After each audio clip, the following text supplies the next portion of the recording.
Please welcome to the stage a man who has shaped animation over the last quarter of a century, the director of Toy Story, A Bug's Life, Toy Story 2, Cars, Cars 2, the chief creative officer of Disney and Pixar, the great John Lasseter.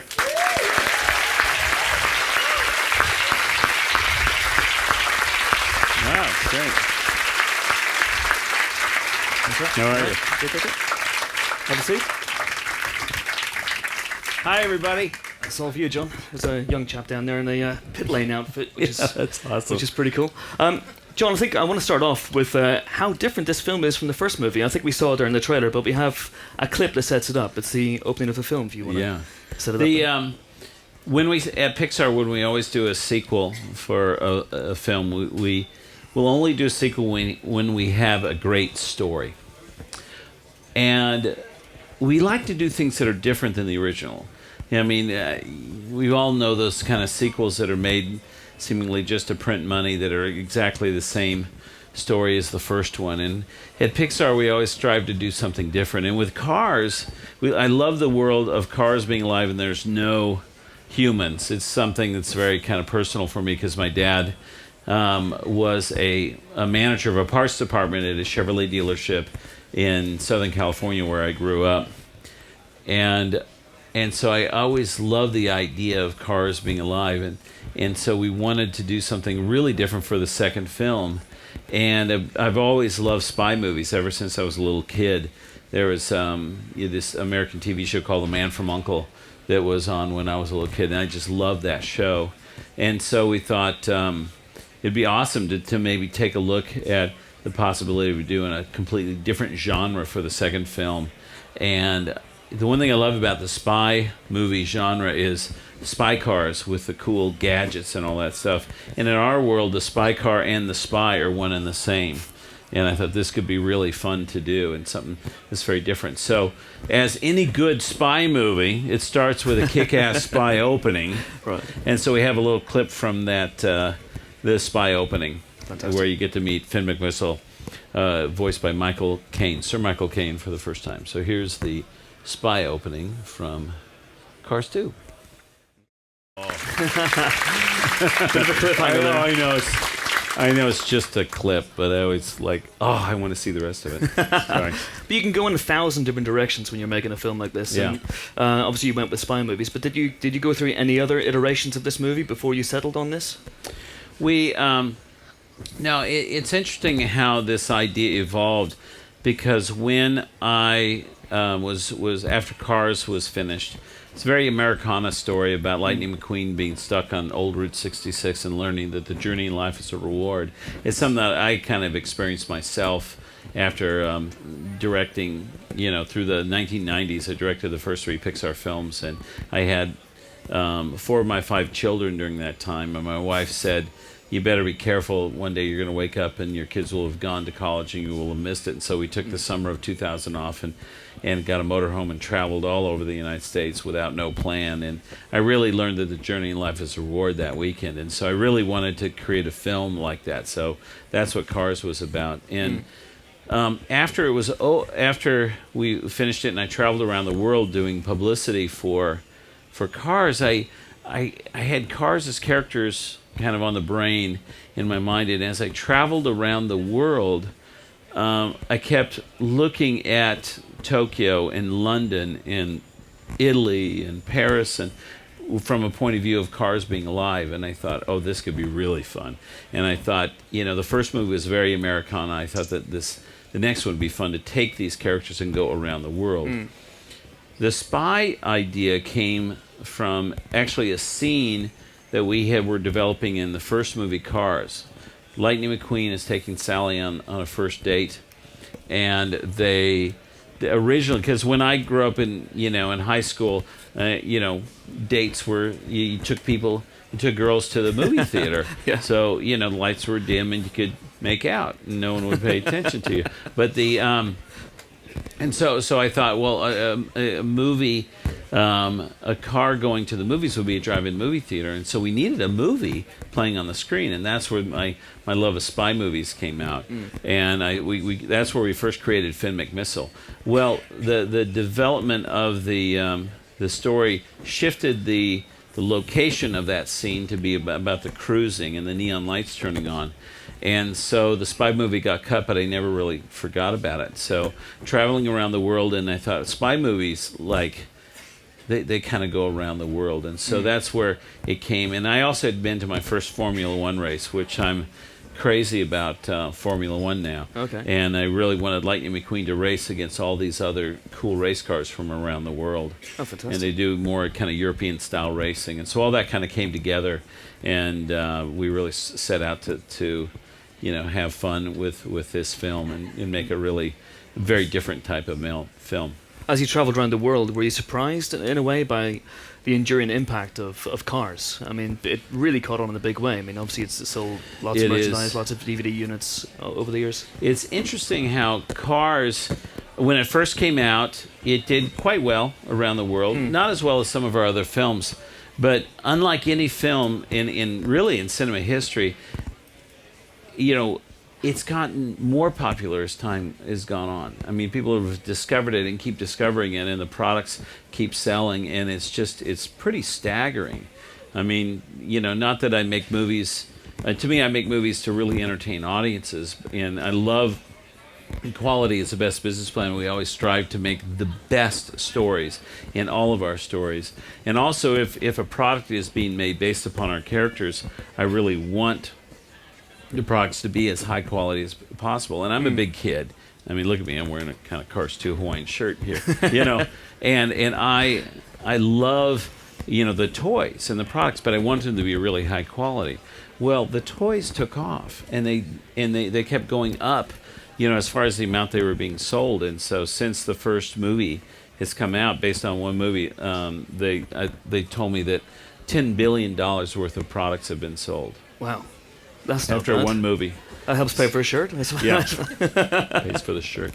And but anyway, it's been very exciting to see all over the world how it's been caught on. But it's really exciting because I think to me my what I enjoy the most is when I'm out in the world and I see sort of a family or a kid or something like that. It's like holding a character of ours, and they don't know who I am. It doesn't matter, but it's like that character really means something to them in order to have that. Absolutely. And that's how I always view the products that we make. Absolutely. Making this movie, directing films, is no longer your day job. For the people here, can you tell them exactly what your day job involves? About 5 years ago, Disney bought Pixar, and I was made by Steve Jobs and Bob Iger. I was made Chief Creative Officer of course, Pixar Animation Studios, which I was, but then of the Walt Disney Animation Studios, Disney Toon Studios, and I'm Principal Creative Advisor for Walt Disney Imagineering. And so with that comes a responsibility of kind of overseeing everything creative that goes on at each of those studios. And so I tend to work with the directors. Each of those studios is what I call a filmmaker-driven studio. It's the way Pixar is, and we converted Disney over to that. And what that means is all the ideas of the stories come from the directors, come from, they kind of own the stories and the films. And it was very different than the rest of Hollywood. We surround...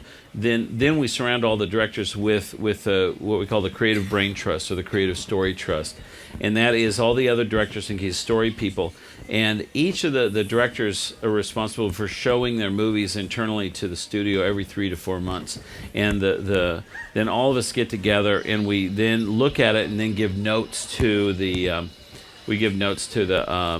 directors for to try to make their movies the best they could be. And each of these films takes about 4 years to make. Okay. And so I'm working with the creative teams for all the movies and overseeing all the projects. And also at Imagineering, I'm helping design the theme parks and theme parks attractions based upon our characters. And in Disneyland Paris, the new Toy Story Playland kind of opened up, which is a little mini land with our characters. And in California, we're doing a whole Cars land, which is pretty amazing. And that's really fun. That's like dessert, I don't call that work.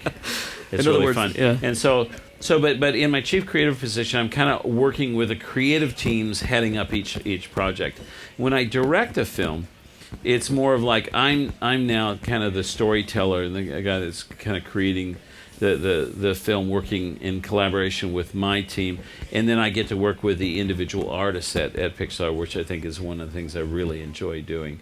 So, and I think it's great to have a sort of myself as kind of the creative head of the studio actually be a film director as well. Yeah. And to be able to kind of, so I know what they're going through, and I'm able to help the young directors, the first-time directors, and help mentor them. It's basically the coolest job ever, essentially. If you don't have to be shy. Yeah, it's fine. I do have the coolest job ever.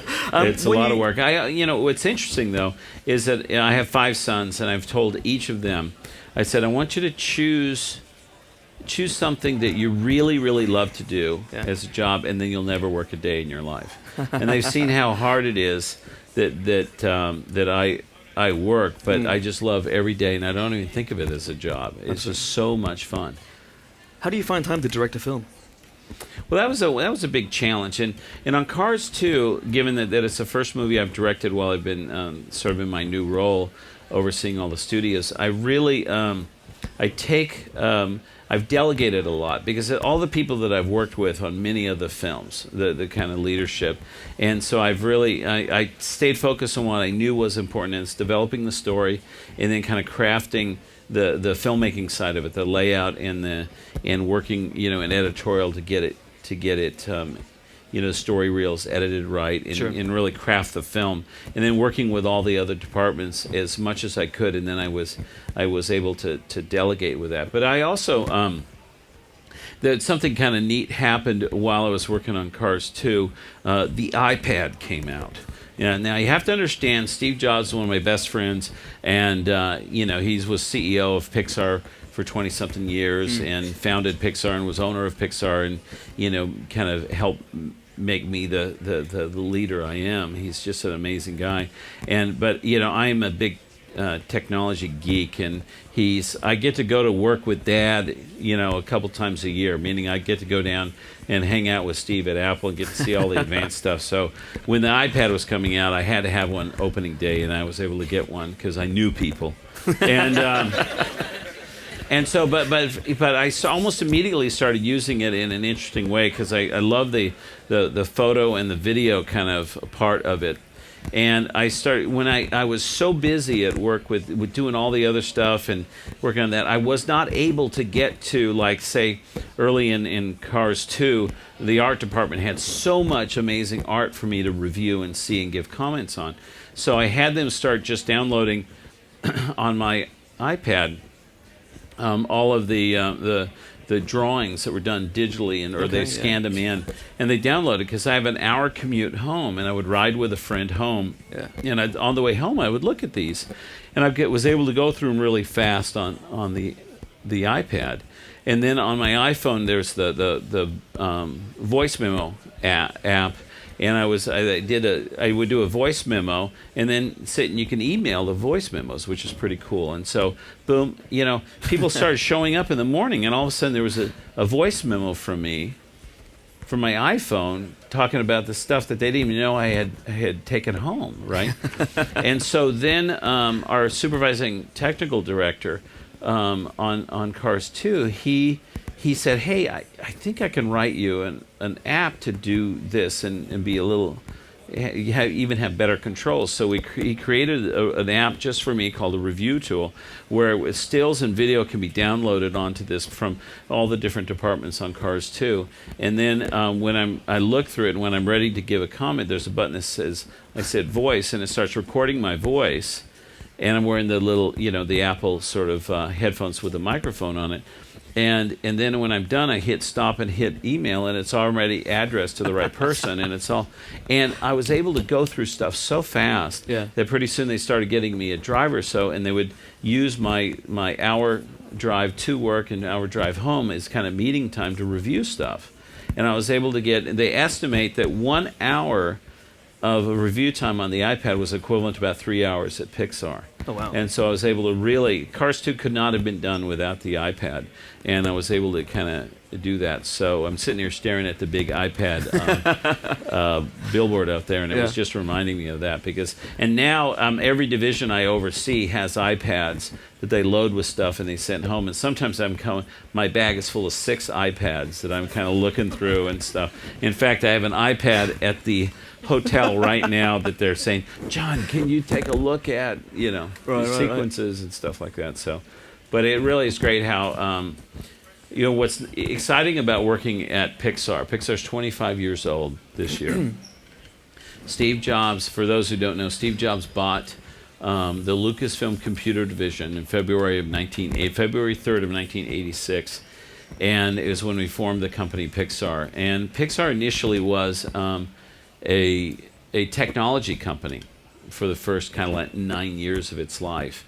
And from 1986 until about 1991, there was only 4 of us in the computer animation research group, and I was the only traditionally trained animator working with computer animation because my background is in working at Disney as an animator, and I got so excited about computer animation early on working at Disney, but they were not interested in pursuing that, and so it led me. Ed Catmull hired me up at the Lucasfilm Computer Division, and the Lucasfilm Computer Division. I have to just go back in history just a little bit. It's a really remarkable place that Ed Catmull started, and it is. It was started. He joined George Lucas in 1979, formed the group, and George asked him to do 4 projects, and at the time they were really kind of considered insane, But it's like George, wanted to have computers help him with editing. So at this group, they invented digital nonlinear editing, which now we know it as Final Cut Pro and all that kind of idea, the Avid and stuff like that. It didn't exist before this group. Digital sound editing, like Pro Tools, didn't exist before this group. They developed the Edit-Droid and the Sound Droid, and then compositing of images digitally didn't exist. It was an optical printer, so they invented that. With a kind of alpha channel was invented by our group, and then 3D computer animation. Yeah. So those 4 ideas from 79 to 86 were developed by this small group.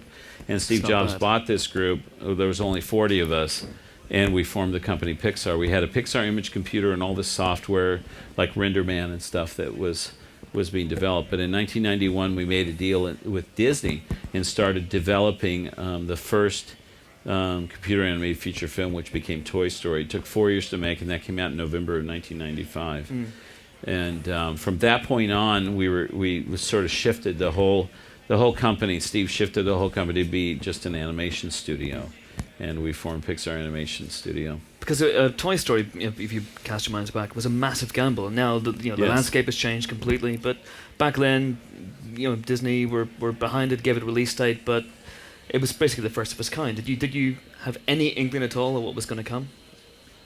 No, not really, because at the time we were just focused on telling a great story, and then we loved the technology, but we knew, because since Pixar invented much of computer animation, we knew what you could and could not do with a medium, which was hard back then, because everybody thought, computer animation, you could do anything. Yeah. Well, you couldn't at that time. You had to know sort of what it could and could not do, and at that time, everything kind of had a look of when it was rendered in 3D computer animation, it looked sort of like it was made of plastic. So let's make main characters that were made of plastic, toys. That's where Buzz Lightyear and Woody and all the gang, and it was perfect subject matter for the medium at that time. And so we stayed away from the humans because they're extremely hard to do. And they all, if you look back at Toy Story, it's the one thing that looks a little funky right now. But we obviously knew that at the time, and we staged everything so that they were just hands and feet, and you didn't see much of them, And so, but we focused on the toys, and we always knew that the technology was advancing so rapidly that at one point in time or another, you'd look at Toy Story, the original one, it would look really dated. But to me, it was not about the technology that was going to entertain audiences. It was going to be the story and the characters. And that's what that's what was taught to me by the great Disney animators that were my teachers and mentors at Cal Arts and then at Disney. It was always about the stories, what they're thinking, what they're feeling. It's the emotion of these stories. And so I really kind of helped everyone at Pixar and understand that it's not the technology that entertains people. It's the stories. And we were so focused on trying to tell a story. And it's interesting when we were developing Toy Story, you think about 1991, The Little Mermaid had come out, I think Aladdin had come out, and so there was this, Disney was just at its pinnacle of making these amazing animated films, a resurgence of Disney animation. They were all being done kind of in this kind of a Broadway musical sort of form. Yeah. And we made a list, Andrew Stan, Pete Docter, Joe Rampton, myself, we made a list of what we didn't want to do with our first feature film. We didn't want to be musical. We didn't want it to have, a main character with comic sidekicks. We didn't want to have a love story and all this stuff. We wanted to be something different. So we were searching around and we discovered the buddy picture as a genre.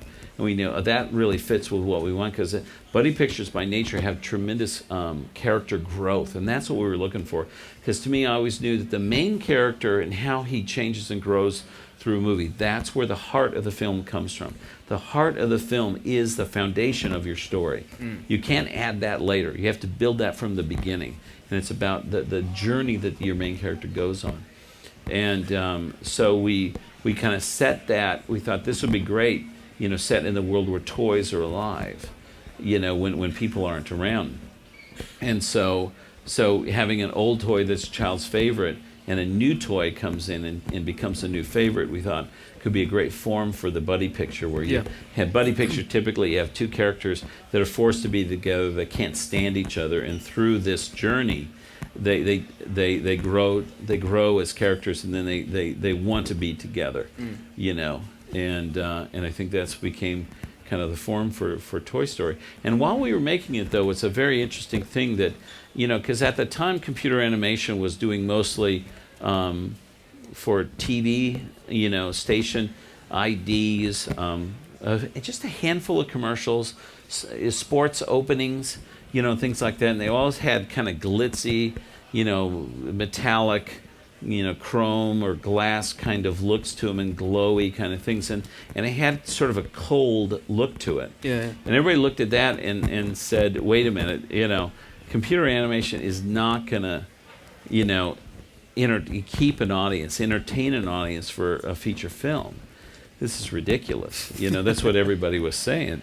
No one had faith in it, but we knew it had nothing to do with that. It had to do with the story and the characters. And by choosing the subject matter of toys, it would lend itself to the medium in its kind of primitive form, like it was.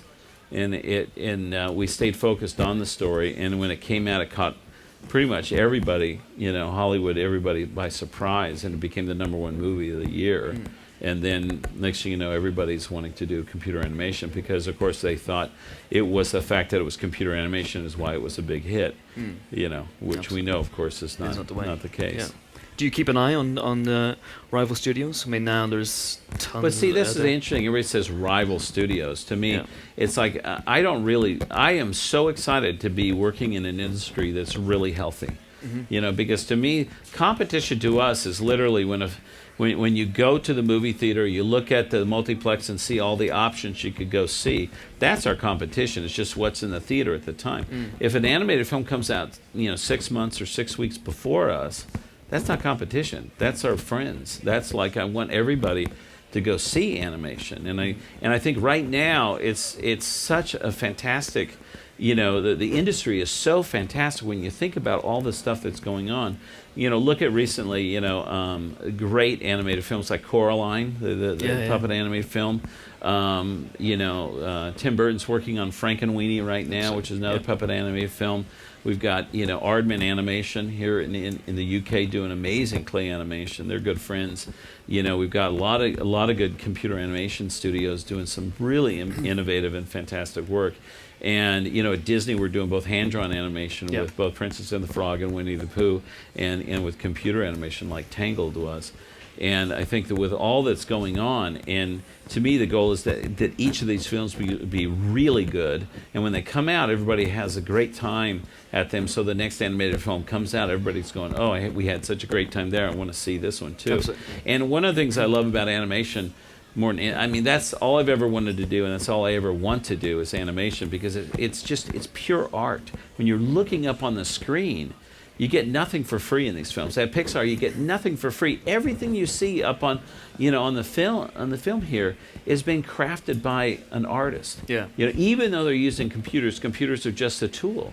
And I think that's what's so exciting about animation. I'd much rather be, working in a healthy industry where lots of talented people around the world are being able to make a living doing what they love than being the only player in a dead industry. Absolutely. Both Brad Bird and Andrew Stanton have gone live action. From what you just said there, it seems you have no plans to follow suit. I have no plans. I am an animator through and through. That's all I ever want to do is animation. And I'm so proud to lead, all of our teams. I'm really excited for both Andrew and Brad. I mean, I think what they're going to be making is fantastic. And I think it's going to be very exciting to see these two brilliant directors who have basically their entire careers have been in animation, now working in live action. And I think it's going to surprise people how good these guys are. Because in animation, you have to plan things out in advance. There's no choice to do that. And I think these guys are, approaching that same philosophy with both John Carter and Mission Impossible 4. And I've seen bits of both of them, and it's pretty impressive what they're doing. I'm very proud of those guys. Fantastic. Should we have another clip? Yes. We need another clip. And then we'll take some questions from you guys as well, so get thinking during this. If you want, this is the London scene. If you want yes. to talk about that. One of the things that's very exciting about Cars 2 is how we... That was it. Really quick. It's very fast. I hope you enjoyed it. I love to bring, these cities that I love so much alive, and look at the car version of that. And this is a short clip of there's Lightning McQueen is invited to the World Grand Prix. It's the International Race of Champions. And the first race is in Tokyo. The second race is in Portocorso, Italy, which is a town we made up on the Italian Riviera. It's kind of like mixing Portofino, Positano, Italy with Monte Carlo. It's kind of beautiful. And then the final race is set in London. And it's kind of the climax of the spy movie going on with this race and stuff. But we want to show you just a clip of the London part of the race. And it kind of shows you how we carified all of London, which is pretty fun. Cool. Roll a clip. Oh, bummer. That's not bad. Well, you gotta go see the movie now. I mean, there's so much more there. It's really great. Yeah. Car London looks pretty good, I have to say. So, how much research went into that? Oh, yeah, a lot of research went into this film. We had our teams come over to to each of the places, and it's interesting. When you travel around the world, it's like the kind of pictures you take when you're on holiday. Our guys are taking pictures of curbs, of signals, of the way that lines are painted in the streets, and that kind of detail to get all the detail right. But it's really fun. And when you look closely at all the architecture that in each of these cities, especially London, you won't believe how much car detail is in there. You look at every building and it's made up of kind of car parts and stuff like that. And we've had a blast doing it because we love London so much. And I came to London for the very first time when I graduated Cal Arts in summer of 1979, and it really struck me as one of the most unique places on earth because of so much of it has to do with the vehicles. The double-decker buses and the London taxis, among all the other cars, are so unique here. And I always, when I started creating cars, I kept wanting to see those as characters, and that's one of the reasons why London was a first choice of locales that we wanted to take the characters to in this film. It's a very Brit-centric cast as well. You have Sir Michael Caine, Emily Mortimer, Jason Isaacs, Eddie Izzard. It's not bad. Yeah, we had all the spy cars are kind of British spy cars, and it's really fun. And they have. We have old school and new school spy cars with, Finn McMissile with Sir Michael Caine doing the voice, and then Holly Shiftwell is a very high-tech spy car, and she's voiced by Emily Mortimer, and she's fantastic. It's a great Bond name. Holly yeah, Shiftwell. Holly Shiftwell. Fantastic. Yeah. It's not bad. I'm going to throw it open to you guys now. If you have any questions at all for John, there will be floating microphones coming around. There's a gentleman right there. So put your hands up, and I'll get around you as soon as I can. First people, sorry, we're over there. Keep your hands up if you can. Oh, there's 2 roving microphones. Brilliant. Yeah. There's a guy, second row. Yeah, check shirt. Brilliant. Thank you. Hello. Hi there. What was the mood like in Pixar when you heard that Disney had closed their drawn animation wing, and how did you start it up again? Well, when we were a separate company, Pixar was a separate company. We just had a distribution deal with Disney, and we worked kind of closely with them, on our films, and then they marketed and distributed our films. So we really didn't have any connection too much to the animation department down there. And when Disney decided that they felt like audiences were not interested in looking at hand-drawn animation anymore, only computer animation, as did other studios. Basically every other studio made that decision. But when Disney did, it was like, I didn't get it. It's like 2 studios. One uses camera A and one uses camera B. The studio with camera A makes hit after hit after hit. The studio with camera B makes flop after flop after flop. And they go, oh, we get it. We're using the wrong camera. We want to use that camera. And it's just like, no, that doesn't make any sense. And so so as soon as right when Ed Catmull and I stepped in and I became Chief Creative Officer of Disney Animation, and Ed became President, we said we want to bring back hand-drawn animation. And we did, and I'm very proud of it because it's just an exquisite art form. And in the same way that you look at what's going on in animation right now, with the great puppet animation, both Tim Burton and Henry Selick doing that, clay animation with Aardman, amazing hand-drawn animation from Hayao Miyazaki and Studio Ghibli, as well as Disney, and computer animation being done by a lot of great companies, but in wide variety of styles and stuff. I think it's so healthy to have these films being made in all these different techniques. And when it's made by someone who's just passionate about that technique, they know what subject matter you should be doing with each of those. They know the story that you can come from and then the style of it because they love it so much. And I think that's what's so exciting about what's going on in animation now. And I'm really, really proud of bringing back hand-drawn animation. And we just and it's the key is in choosing the right stories to be told, in those techniques. So, and it was great. As soon as we said we were doing it again, it's like, all these artists came back to the studio, brilliant artists, and we really, and they've just, and also they've really come in there and made even the computer animation at the Disney Animation Studio even that much better. If you look at the quality of animation that was Entangled, it's just out of this world. And they had a tremendous impact from Glenn Keane, sitting there and drawing, over all the computer animation in animation dailies, and helping each animator really with the posing and all the stuff that's going on. So it's really at Disney, the merging of hand-drawn animation, computer animation is happening in a very interesting way. There's a lady here in the front row who's had her handle off for the last 5 minutes, I think, so we'll come to you. Yeah, I just wanted to ask them, because I'm very passionate about animation and Pixar and Disney. If you wanted to do a project with your company, or how could you contact you, like with email, to get onto someone there to work with them or anything from England? I hate to say it, but unfortunately, we don't take outside ideas. I'm so sorry. I know. I thank you for your passion for it, but it's a filmmaker-driven studio, and all the ideas come from internal in the filmmakers. And so I'm so sorry, but we don't really take outside pitches. But sorry about that. Okay. Sorry. But there's a lot of you can turn around and buy some computer animation tools and get your friends and do it yourself. That's what's so awesome about right now. I mean, back when I got started in computer animation, all of the tools were in the hands of, very expensive computers at universities or a few computer animation companies. And, right now in this store, you could buy a whole film studio. And that's what's remarkable.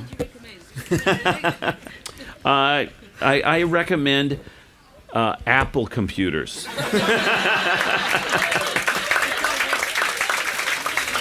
Okay, I second that. Right at the back, there's a lady with her hand up here. Yep, keep your hand up. Hello. Thanks for coming. It's really nice. It's not often we have that, so it's really cool. I just wanted to know if you could talk a bit. I know it's the next project, but I've seen the trailer for Brave. Oh, yeah. It looks absolutely fantastic. Oh, thank you. I wanted to know if you could talk a bit about the process for that film, and also Sure. it's the first time you have a female hero as a main character in Pixar. So if you don't mind talking about it a bit, that would be brilliant. That's great. Our next movie that's coming out next summer is called Brave. It's set in. It's got a lot of firsts for Pixar. One of the things I love about working at Pixar is we're always challenging ourselves to do something we don't know how to do, and we're challenging ourselves to really push ourselves storytelling wise, which leads to pushing ourselves technology wise. All technical development at Pixar is driven by the needs of the story that we're developing. So Brave is the first kind of real period film for Pixar. It is set in medieval Scotland, and one of the challenges about doing a film set in a real period film is it has tremendous technical challenges because the computer animation, for those who have ever worked in it, it loves to make things absolutely perfect, geometrically perfect, and that's what it likes to do the most. Anything with a sense of history to it, age, whatever, is so hard to do. And so, I mean, everything in this story, every rock, every tree, the moss, the castles, the people, they all have a sense of history to it. So it's a tremendous amount of technical development and complexity involved in that. And I think the huge advances that we made in Cars 2, as far as the level of complexity of this film, Cars 2 is like 10 times more complex than any Pixar film. It's really, working its way into Brave to be able to do this kind of. And we could not do Brave even like 2 or 3 years ago. The level of complexity of this film. It's also a first for Pixar because it's the first fairy tale for Pixar. Pixar's films have always been a little bit more on the contemporary side or whatever, and with not a whole lot of magic in them. And this is really great because it's fairy tale Pixar style, which is very different than what we've seen, but still has, it has like these great spells and magic and sorcery and all this stuff that's really clever and unique. And so it's taking kind of a Pixar twist on the fairy tale. And it's also, as you said, which we're very excited about, it's Pixar's first female lead character, which is something we've been wanting to do for a long time. And in all of Pixar films, we have very strong female characters, but this is the first time we've really had a lead character like that. Her name is Merida. It's Princess Merida, but she's not your typical Disney princess where she's kind of waiting around for her prince to show up. She's really, as we say, a kick-ass princess. So we're very excited about this, and it's being directed by Mark Andrews, who's got some Scottish heritage, and it's really a very unique film for Pixar, a very unique film kind of in computer animation. We're so excited about it. So that'll be next summer. And then after that, we have, for those who remember Monsters Incorporated with the Sully and Mike, we have a sequel to them, but it's not really a sequel. It's very different from any of the other Pixar sequels. This is actually a prequel. It's how Sully and Mike met and became friends, and they met at college. So it's called Monsters University, and it's a college movie in the monster world. So it's really really hilarious. It's really funny, and when they first met, they hated each other, and so it's pretty fun. Fantastic. Many people on the Empire Twitter feed today said, "Ask him about Toy Story 4." So what's the latest? Well, I'm really excited about Cars 2. And I hope you all go see it. I'm very proud of it. Fair enough. There you go. But there's a Toy Story 3.5 attached to this one. Yeah, one of the things we do love to do is to kind of keep the characters alive by doing short films. And when you go see Cars 2, you will see what we call a Toy Story tune. It's called Hawaiian Vacation. It is hilarious. You've seen it, right? Yeah, that's right. It's hilarious. And so it's the middle of winter. Bonnie is about to go on a winter break to a Hawaiian vacation. And Ken and Barbie stow away in her backpack and think they're going all the way to Hawaii, and they end up just in Bonnie's room. So it's pretty hilarious. So Exclusive Toy Story 4 scoop. Okay, so we have a gentleman right here, third row. Keep your hand up so they see. Yeah, great, thanks. Hi there. In Toy Story 3, the final sequence, there was a real sort of emotional epiphany, a real wallop to the end. Did you anticipate the reaction that the audiences were going to have to that? Oh yeah.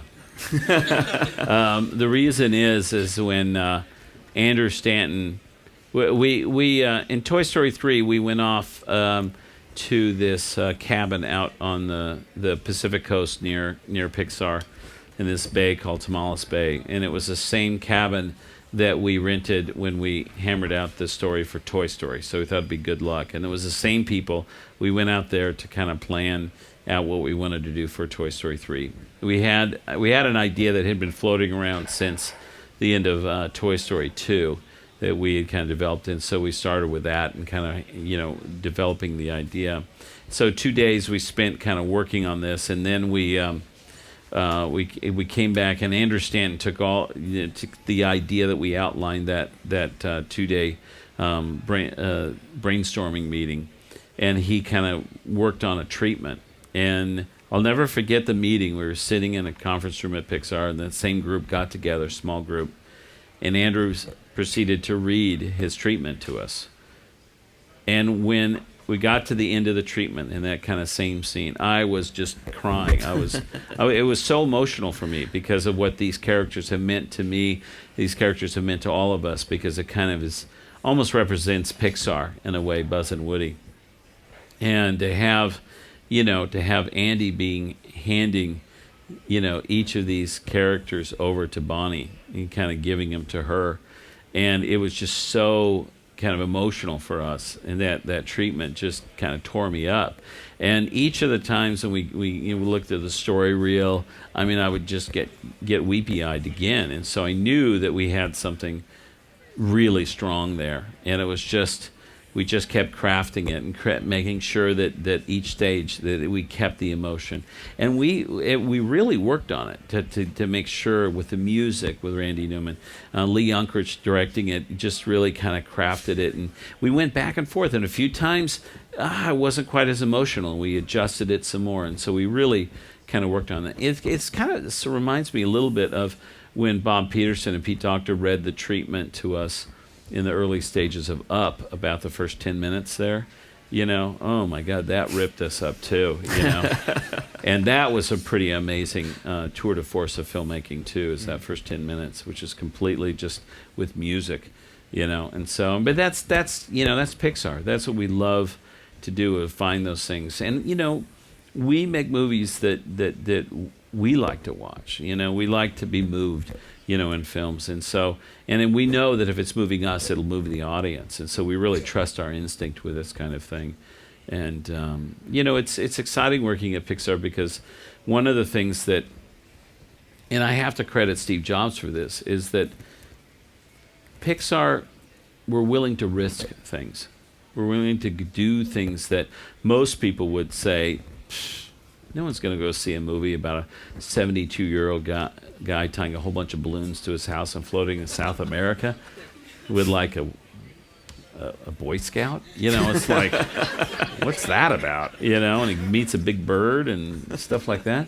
And it's like, but it's like we believe in this because we know that it could be great. Or a rat that wants to be the chef a chef in the finest restaurant in Paris, or on and on. I mean, Wall-E, a love story about two robots that don't talk, and it's just on and on. We love that, and I think that what's so exciting about Pixar is that,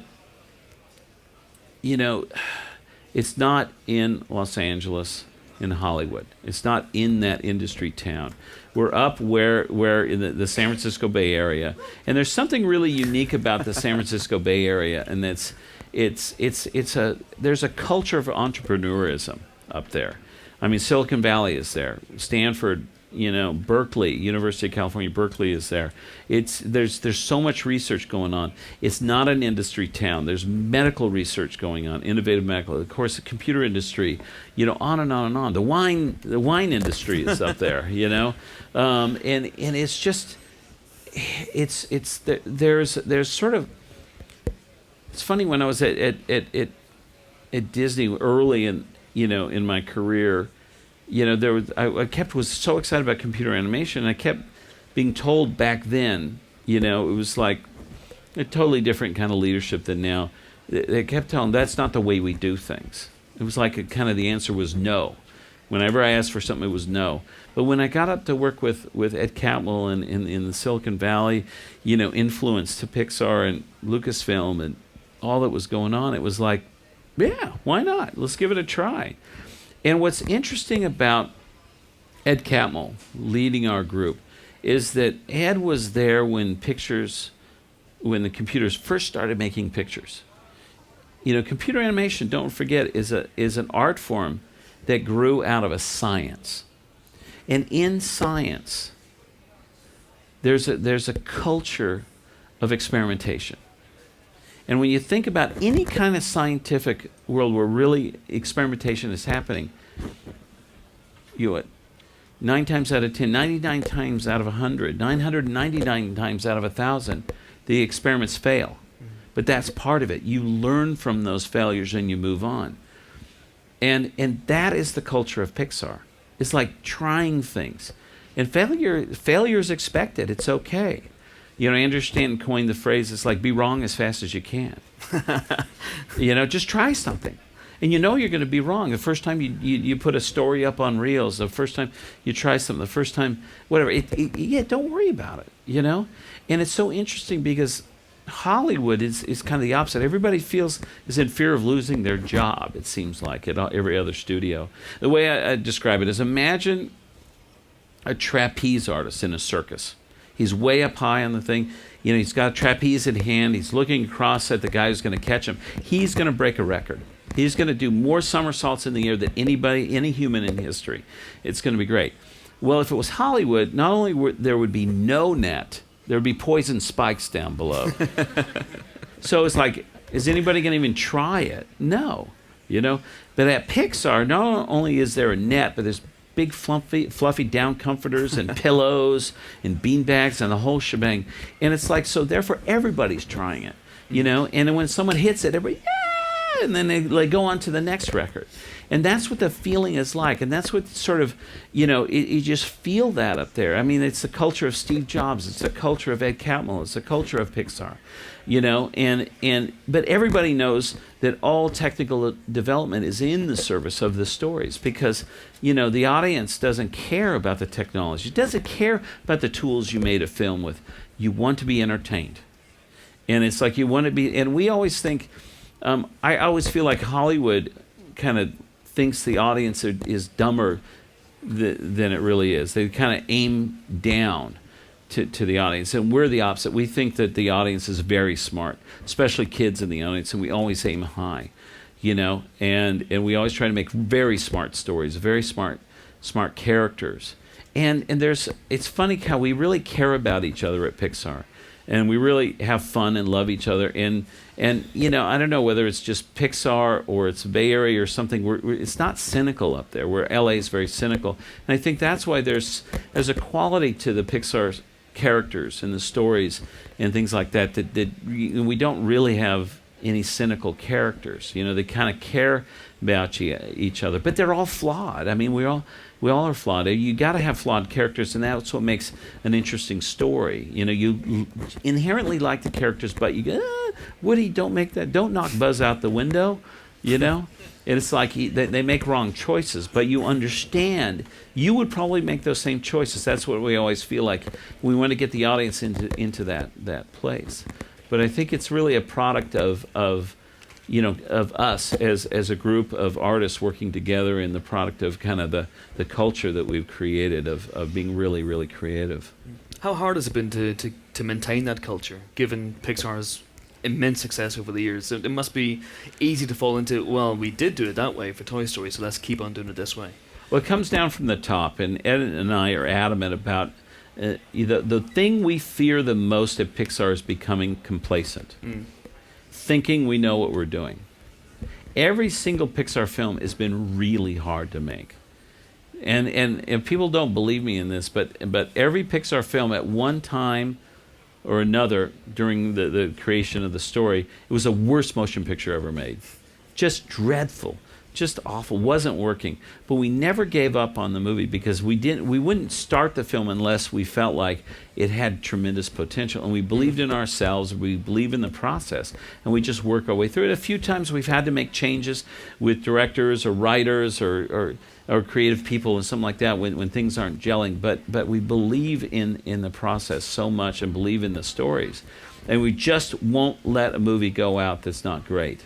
Because quality is the best business plan. And Steve's said to me as we were as I was working on Toy Story, he thought we were talking one day, and he said, with at Apple when we make our computers, it's like, what's the lifespan of them? He said probably 3 years. 5 years they're a doorstop, because the new technologies come on and it's just obsolete. He said, John, if you do your job right, these films can last forever. And think about it. Think of another movie that was released in 1938 that's watched today or will be watched 10 years from now as much as Snow White and the Seven Dwarfs. And I would argue even think of another movie from 1995 that's watched as much as Toy Story today. And I think it's the quality of the storytelling. That it is so important. It makes these, and it's like I've studied so much the films of Walt Disney. And when you watch a film like Bambi, the gorgeous restored version, you watch it up on a big screen, and that thing entertains you as much today as it did when it was made. There's nothing dated about that film. Or Dumbo, which is my favorite movie of all time, or Pinocchio, or Cinderella, or these films. They're so good. And they're timeless. They're truly timeless. And that's one of the things that I'm so excited about animation. Animation, you have the opportunity to make things that are truly timeless, But it's just really hard work making these films, really hard work. And it goes back to, the culture of Pixar. You were asking how it's changed. And one of the things that we were concerned about when Disney bought Pixar, probably 3/4 of the negotiation, Steve Jobs versus with Disney, was protecting the Pixar culture. It was described by one of the guys that works with us as lightning in a bottle. It's just there's something magical about this culture, and everybody at Pixar is so protective of it. And trust me, it's like the same way that people give notes on all of our films to ourselves. When they feel like that something's happening at the company that isn't good for Pixar, we hear about it. Ed Kaplan and I, we hear about it. And we listen to the people because it's really important. You go to anybody at Pixar, all 1,200 of them, you ask them, what's the most important thing to you? They'll say Pixar. What's the second most important thing? The movie that they're working on. And down the list is somewhere is themselves. Right. And it's so different than any other studio in Hollywood. Fantastic. There's a gentleman right at the back He's got his hand up right at the very back, I'm afraid. Sorry. Keep your hand up so they can see you. Thank you.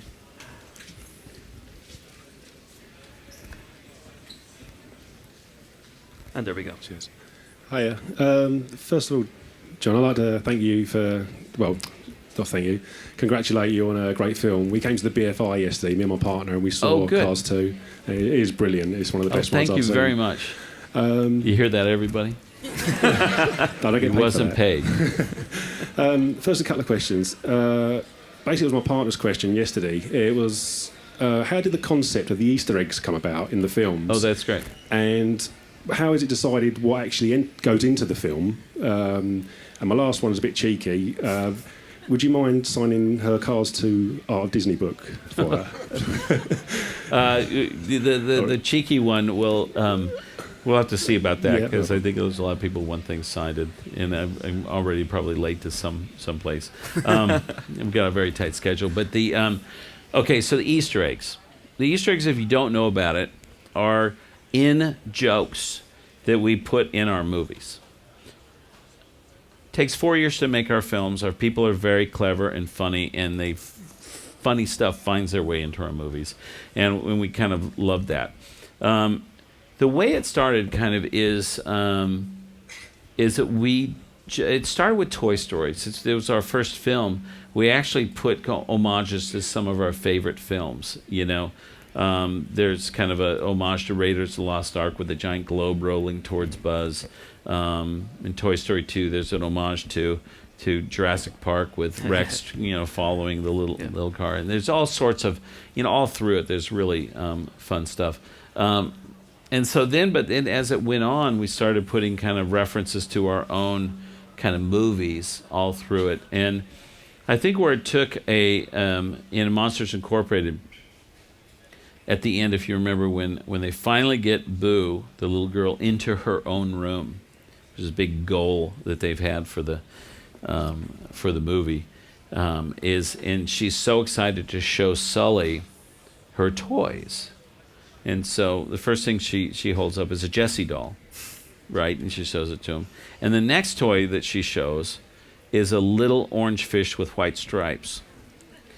And at the time, everybody thought, oh, it's just a little orange fish with white stripes. No one realized it was Nemo, the character for our next movie that hadn't come out yet. And so we started doing that. We started putting kind of references to movies Pixar movies that haven't come out yet. If you remember in Ratatouille, when Remy is going up between the walls, kind of going up from the sewers, going up. It's a really awesome sequence that Brad did going up. And he comes out, and there's this shadow of a dog barking. Ruff, ruff, ruff, ruff. Well, that's Doug from the movie Up, you know, is in there. And that's like, I don't know, that's, you know, the 2 movies away, you know. And so we enjoy doing that. And I'll tell you that in Cars 2, there's a reference to our next movie, Brave. I'm not going to tell you where it is. You'll have to find it. It's really clever. And then there's one object. Some of you may know this, but there's one object that has been in every Pixar film. Of course, John Ratzenberger does a voice in every Pixar film, but there's one object that's seen. Anybody knows what it is? What is it? A113. That's a good one, but no, that's not it. The Luxo Junior Ball? No, that's not it. That's a good one, too. Anybody? Over here, maybe? The Pizza Planet truck from Toy Story. The Pizza Planet truck is in every Pixar film. How we're going to get it in medieval Scotland in Brave, I have no idea, but trust me, we'll figure out a way. But it's in Cars 2 as a character in 2 places. 2 different places in the film, but that's all I'm going to tell you as well. But we love that. And also, if you see, there's references to people's names as far as adverts. And so I didn't know about it, but they surprised me with putting Lasseter, spelled the proper British way, Tyre, very good, into the film, as you see. So it's really fun. But we love that. And also, it's like in our DVDs and stuff, we've been big fans of all the extras. You know, one of the things, the philosophy I have at Pixar, being chief creative officer, is I love to over-deliver in everything that we do. And that's one of the exciting things about, you know, going to a Pixar feature film. We don't even advertise it. You get a Pixar short film with every movie. You know, the DVDs are loaded with extras that we get that because we were big fans of Laserdiscs back in the early days, you know, with the Criterion editions of great movies and commentaries and stuff like that. So we have a real culture of saving everything, all the mistakes, and trying to put it in there as features. And a lot of the Easter eggs, you know, come from that as well. Fantastic. So that's your homework for this weekend, by the way. Yeah, there you go. Go and spot those Easter eggs. I think this is the last question from this gentleman right down here in the front row. Oh, and the little boy down there, of course. Yeah, we got to answer. Yeah, Yes. we'll get Hi, thanks for And coming this today. little boy's asking. and go. You mentioned about the technology being not quite there yet when you first started with Toy Story and things like that. over all the films that you've done so far, what's been the biggest challenge in terms of the character or an object that you've tried to render or create or something like that? And also, what inspires you for the stories as well? Sort of one of the things that I think the technological development and stuff, there's a simple way to look at computer animation. The more organic something is in the way it looks or moves, the harder it is to do with a computer. The more geometric something is, or perfect, is easier to do. And so I think one of the things that's always kind of the hardest to do is the human characters. They're just, and one of the things that makes it hard is that we as an audience, we look at humans every day in the mirror, you know, our families, our friends, all that stuff. And so if you don't get it right, it takes you out of the movie. At Pixar, we don't try to make things real or realistic. We like to make things believable, because there's something called photorealism in computer animation, where you can make something look absolutely real. And there's a whole industry with special effects that's what they do. What we do is like to take the tools that make things photorealistic and take a step back from reality and produce something the audience knows does not exist from beginning to end. It's an animated film, you know it doesn't exist. But then it's really fun to make things look, I feel like I can touch it, but I know this isn't real, but boy, it sure looks real. And that's part of, I think, one of the charm from the beginnings that we've had, even with the short films like Luxo Jr., you know, is having this sense like, wow, there's something sort of real about this, but I know it doesn't exist. And it has this kind of part of the entertainment value, I think, of Pixar films. And I've always loved doing that. I've loved pushing that sort of the believability, I like to say, of that. But I would say the human characters is the hard thing. And so Brave is pushing it to new levels, because there's a couple of things that are very challenging. If you see the trailer, when you go see the movies, Cars 2, that we have the teaser trailer for Brave there, and it's the main character, Merida, has this beautiful red curly hair, the big kind of mane of this great hair, and that is just crazy hard to do. The other thing is clothing. And I think we've had a lot of clothing in the past, like with Ratatouille, and it kind of started with Jerry's Game. Remember that great short where the old man's playing himself in chess? That was our first kind of real attempt at a convincing, believable human character. And and so in Brave, the clothing is just kind of cold, and it's layers upon layers of clothing, which is something we've never been able to do. And also studying, it's interesting, we don't think about it, but you can look and see like a heavy wool skirt versus a very light silk skirt, or something satin or things like that. You just know right away with the way it moves and the hangs and all like that. And that is so hard to do with the simulation and stuff. And so we're learning to do layers and all these different fabrics and stuff, along with the hair and the muscle work. We've done really innovative work, because there's a really amazing bear in Brave that is got this unbelievable muscle work on it, and also the horses and stuff. It's really kind of innovative, the work that's being done there.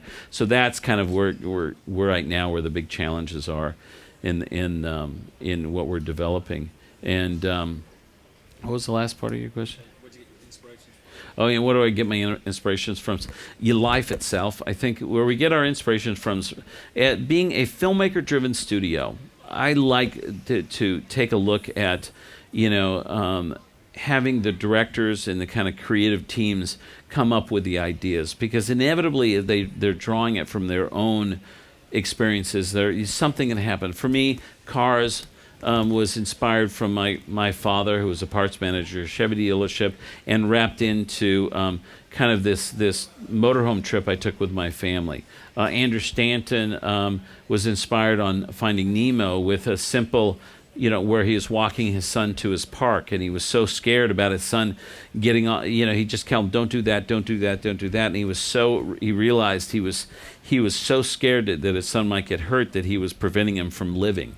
And it was little things like that come from it. I think Pete Docter was inspired by his grandparents for Up, And it's interesting. It's like it's a very special kind of things, and that's what makes our movies. I think they touch people because they're based upon these emotions that we really have. It's not just sort of an executive getting a pitch from some writer, and then it's handed down to different writers, and next thing you know, it's assigned to a director. It's like these things come from people's hearts, and that's what. Now, both Disney Animation and Pixar is filmmaker-driven studios, so that we can get the inspiration. But then from then on, once we start a project, I believe in research. It's something that is really that I'm adamant about. That every project is research, because you never know where the great ideas are going to come from once you start down a path.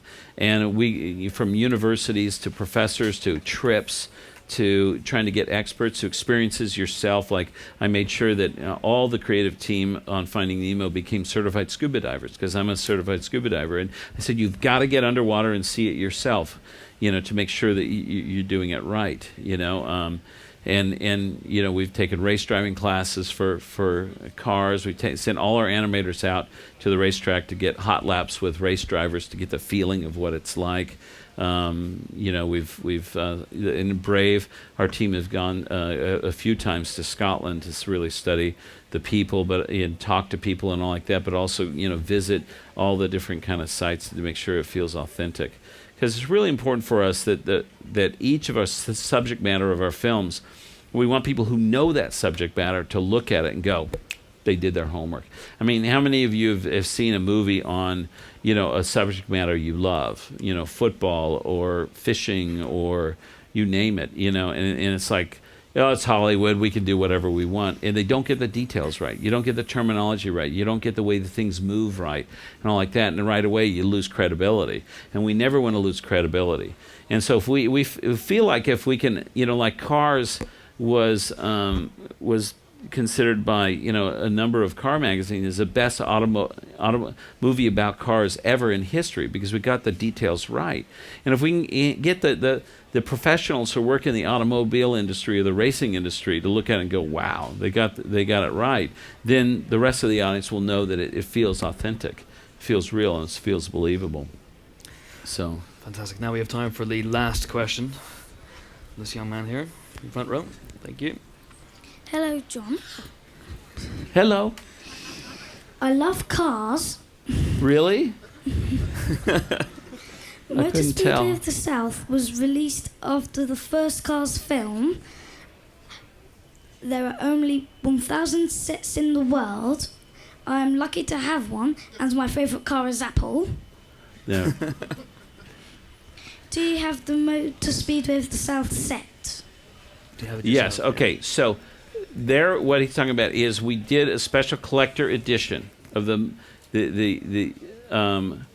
this Motor Speedway of the South set, where all of the Piston Cup racers, including Lightning McQueen, are in this set. And it's really cool, right? Isn't it really cool? It's like there's a bank turn, right? And all that, and all the cars. And it's the only place that you can get the Apple car. It was my little gift to Steve, right, of printing out or making one of the sponsors of one of the Piston Cup cars as being an Apple car. Now, typically NASCARs are really tacky, with just loaded with stickers and all that stuff. And so when we did the Apple car, it's white with a beautiful gray Apple logo on it, and all the everything's lined up like Johnny Ive would do, just like perfectly down there. And we originally had the number on the side of the Apple car was G5, right back when the G5 chip was in the things. And so I called Steve and I said, hey, we're going to do this. Is that okay? There was a long pause, and the other end of the phone, he said, and this was long before they announced they were moving away from Motorola chips to Intel chips. And he kind of, can you give it a different number? Yeah, I guess I can. And so we gave it 84 for 1984 when the Mac came out and stuff like that. So I have no idea why he wanted it. But then in a little while before Cars came out, they announced they were going over to Intel chips, and I got it. So he didn't want to go backwards. But yes, I am lucky. I have one of the Motor Speedway of the South sets myself. I'm very proud of it. It's right in my office and stuff, and I'm so glad, because isn't the Apple car cool? It's very rare. It's very collectible and stuff. How did you get it? Did you get it from online or something, or did you? Oh, Christmas. Someone really loves you. You know how hard it was to get that? Do you realize? Santa Claus really loves you.